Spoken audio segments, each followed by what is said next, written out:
Bien, ya estamos de regreso, Aranza. Vamos a esperar a ver tantito que se incorporen tus compañeros.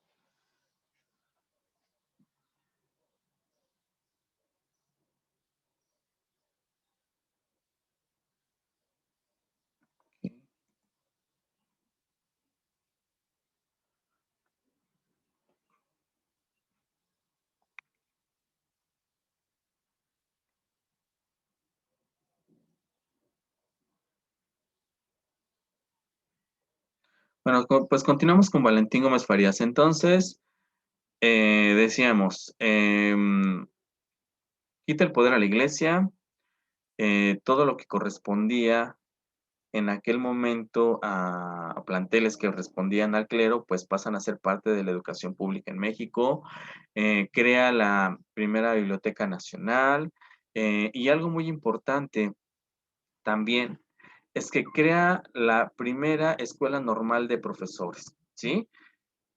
Es decir, empieza a haber una preocupación también por la formación de los maestros. Recuerden que no había una escuela que formara maestros, todos eran capacitados como que en el transcurso pues aprendiste, ya sabes, ahora te toca enseñar, ¿no? Y ahora vas a ser maestro. Entonces, él se preocupa por esta parte y crea la Escuela Normal de Profesores. Y bueno, todo lo que era la Universidad Pontificia, la Real Pontificia Universidad de México, la convierte en 6 sedes, digamos que lo que hoy equivaldrían a lo que son todas las facultades, que hoy son más, ¿verdad? Las facultades de lo que es la UNAM, pero en aquel entonces pues se vuelven como que sedes y ahorita vamos a hablar un poquito de ello, ¿sí? De aquí vamos a empezar, o sea, por eso les digo que el nombre de reforma educativa, pues no es algo que provenga nada más de del gobierno anterior, ¿no? De Enrique Peña Nieto y ahora la reforma educativa de no. Realmente las reformas educativas vienen desde Valentín Gómez Farías, desde ahí vamos a empezar a hablar de una serie de reformas que han transformado la educación en México. Entonces, lo que a él le preocupó es que la educación fuera parte del Estado, porque él decía que es al país al quien le corresponde brindar la educación de su población y sobre todo lo que hizo pues fue quitar al clero de la educación, algo muy importante. ¿Sí? Entonces, alguien que le ayudó en esta gran tarea fue el doctor José María Luis Mora, tal vez ustedes lo han escuchado, ¿sí? Alguien muy importante también, es por ahí en Ixmiquilpan tenemos incluso una preparatoria con el nombre de este personaje importante, ¿sí? Este personaje que trabajaba con Valentín Gómez Farías fue uno de los impulsores de todas las reformas que Farías, pues, puso en marcha. Entonces, em, se crea la Dirección General de Instrucción, ¿sí? Todo lo que era la Real Pontificia Universidad de México se convierte en, digamos, una institución con 6, ¿cómo les puedo? Pues sí, digamos como facultades que tenía para poder brindar toda la educación que ya estaba brindando, pero ahora a cargo del Estado, ¿sí? Entonces, déjenme ver, por aquí les puse que la universidad, la Real Pontificia, les digo, el golpe más duro para la iglesia fue quitarle la Real Pontificia Universidad de México el 21 de octubre de 1833. Y pues bueno, al romper con la universidad, se crea la Universidad Nacional de México en 6 aspectos. El primero que fue los estudios de preparatoria, que este fue el primer punto, digamos, la primera sede. El segundo fue de humanidades y estudios ideológicos, que donde se enseñaría historia, estadística y geografía de México. Economía, política y literatura estaban en lo que era el Hospital de Jesús. Todavía existe este hospital, ahorita lo vamos a ver. Aparte estaba ciencias físicas y matemáticas que estaban en el Colegio de Minería, ¿sí? También estaban lo que era medicina, esto se quedó en el Colegio de Santo Domingo. El quinto era de leyes, que el de leyes se llamaba en aquel entonces jurisprudencia, ustedes recuerdan, y el sexto de ciencias eclesiásticas, ¿sí? Entonces, también al crearse esta dirección de General de Instrucción Pública, también se creó la Academia de Bellas Artes de San Carlos y el Museo Nacional y una biblioteca pública. Esto fueron como que las grandes obras o lo máximo que logró hacer Gómez Farías en este periodo, imagínense ustedes, ¿no? Sin embargo, pues seguía un gran problema. Recuerden que sigue habiendo un choque entre los conservadores y liberales. Entonces aquí, de alguna manera, el doctor José María Luis Mora ayudó mucho a que hubiera o quería que hubiera esta libertad de enseñanza, ¿sí? Y sobre todo, que la educación llegara a las clases populares, es decir, a los que más la requerían, ¿sí? Entonces, em, Mora y Farías, pues de alguna manera, lucharon porque la educación la manejara el Estado y no la religión, ¿sí? Eso fue sentar las bases de lo que hoy es todo nuestro sistema. Además, pues de como ustedes se dieron cuenta, el crear la escuela normal para hombres y mujeres, que también es obra importante de este señor, sentó las bases del actual sistema, pues prácticamente se le debe el que hoy nuestro sistema, bueno, entre comillas, esté organizado, ¿verdad? Porque tenemos una gran desorganización, pero pues bueno, fue un político que se interesó por hacer esto, ¿sí? Entonces, es un gran precursor de la reforma educativa, ¿sí? Y de alguna manera creó un plan para que precisamente toda la educación estuviera o todas las clases sociales que predominaban en aquel entonces pudieran tener acceso a lo que era la educación. Entonces, como ustedes ven, algo de lo más importante, pues es que establece las escuelas para varones y mujeres, ¿sí?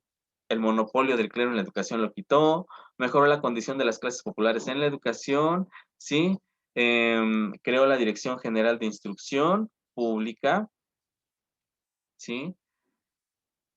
Y pues bueno, algo muy importante que aquí se los puse abajito es que el 19 de octubre de 1833 por ley se da pase al laicismo, primer aspecto que después se retomaría para nuestro artículo tercero constitucional, donde la educación es laica.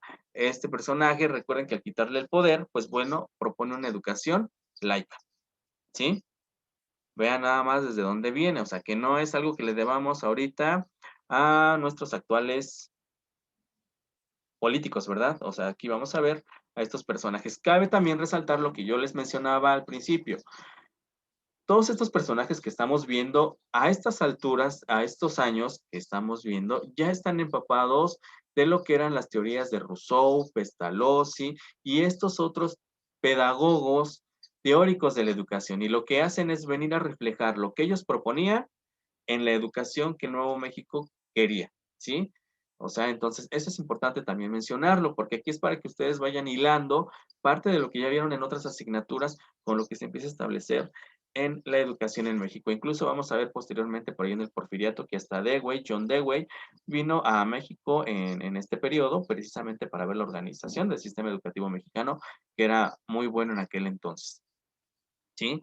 Entonces, vean la importancia de este personaje, un gran político, este señor sí hizo política y sí hizo algo por el país, sobre todo por el aspecto educativo. También vamos a ver otro personaje posterior a Valentín Gómez Farías, o alguna duda que tengan con Valentín Gómez Farías, algo que quieran preguntar, algo que les haya quedado duda. Jenny, Lupita, Cari, Aranza, ¿no? Profe, yo nada más una duda. Sí, En cuanto a la escuela que creó para profesores, entonces no son es donde sienta igual las bases de las normales. así es, ¿O sienta las cómo? bases de las escuelas normales. Él se preocupa por crear instituciones que formaran a los maestros, porque no había una escuela para maestros. Entonces, él las instaura, él sienta las bases no solamente de la instrucción pública, sino de la formación de docentes con las escuelas normales. Y abre las escuelas normales no solamente para varones, como era toda la educación en su mayoría, sino una para mujeres y una para varones. Es decir, ya iba a haber maestras y maestros, ¿sí? Desde ahí empieza. Obviamente, por la época, todavía las mujeres siguen teniendo poco acceso a los servicios educativos, ¿no? Pero ya empieza a haber una preocupación por también acercar a la mujer a la educación, ¿sí? Entonces crea estas dos normales. Obviamente hoy en día, pues son muchas, incluso muchas otras desapareciendo, ¿sí?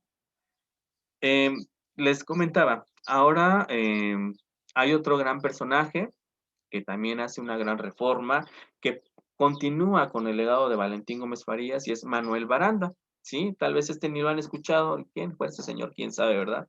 Pues bueno, vamos a hablar un poquito acerca, pero este se los voy a dejar de tarea porque ya se va a acabar la hora. Chicas, para la siguiente clase, y ahora sí las voy a dejar leer, ¿sí?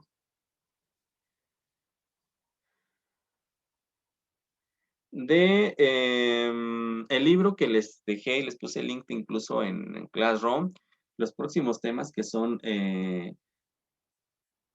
las leyes orgánicas de 1867 y 1869, así como pedagogía del positivismo, van a leer en el libro de la página 11 a la página 40 de su libro, por favor, y van a hacer una síntesis.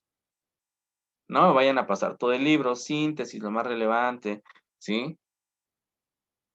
Por favor. Sí, ya lo pudieron descargar, ¿verdad?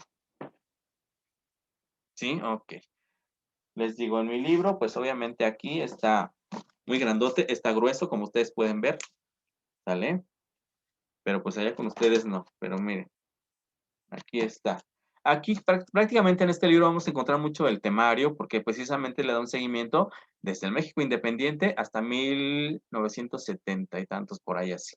Después de ahí, como ustedes se dieron cuenta, vamos a tener que ver todos los periodos de presidencia de nuestros presidentes hasta la actualidad. Entonces vamos a estar analizando las políticas educativas de lo que han hecho pues estos actuales políticos por la educación. Vamos a ver por qué ahora nuestro país está como está después de lo que hicieron estos personajes que estamos viendo al principio.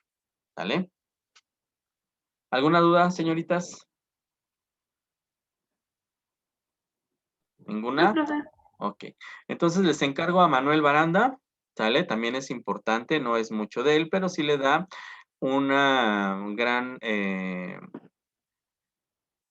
pues un gran seguimiento a lo que hicieron tanto Luis Mora como Valentín Gómez Farías a la educación, ¿sí?